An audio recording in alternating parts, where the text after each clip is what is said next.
Pia tumwombe Mwenyezi Mungu atujalie kupata viongozi bora wenye uwezo, waadilifu na wacha Mungu.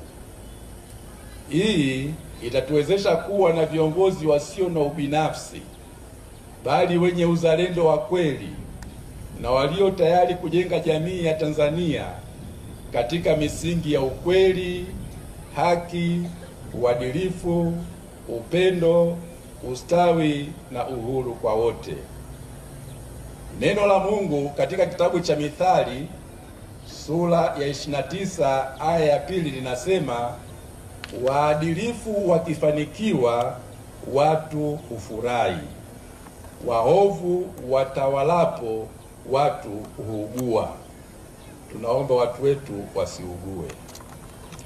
Ndugu mgeni rasmi, viongozi wa serikali katika nyakati tofauti wamesikika wakiwahakikishia wananchi kuwa uchaguzi wa mwaka huu utafanyika kwa misingi ya haki, usawa na uhuru.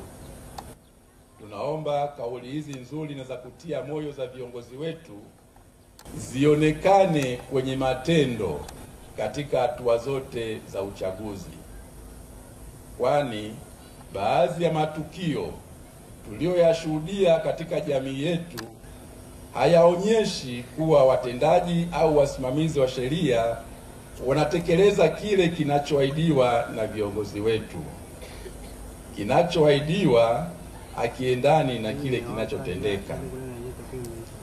Ndugu mgeni rasmi, kwa muda mrefu kumekuwa na sauti zinazotaka katiba na sheria zinazosimamia uchaguzi katika nchi yetu zifanyiwe marekebisho au maboresho ili ziendane na hali halisi ya demokrasia ya vyama vingi katika nchi yetu.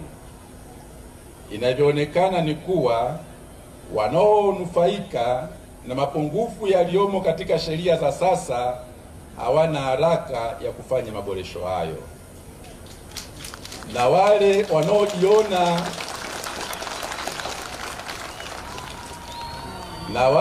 wanaojiona wanaathirika na mapungufu hayo ndio wanaopaza sauti kutaka kufanya mabadiliko ya katiba na sheria za uchaguzi. Wito wetu sisi maaskofu kwa mamlaka zinahusika ni kuwa sauti na vilio vya watu wanaotaka kufanyika kwa maboresho hayo ya katiba na sheria visikilizwe na visipuuzwe. Tunaomba marekebisho na maboresho stahiki kwenye mifumo ya uchaguzi yafanyike ili kuruhusu uchaguzi wa kweli ulio huru na wa haki katika nchi yetu. Vinginevyo chaguzi zetu zitaendelea kugubikwa na dosari nyingi kama ilivyoshuhudiwa kwenye chaguzi za miaka ya hivi karibuni.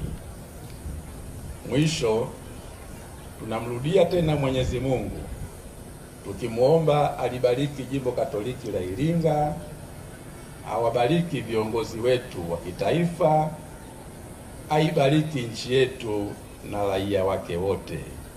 Asanteni sana kwa kunisikiliza. Tumsifu Yesu Kristo.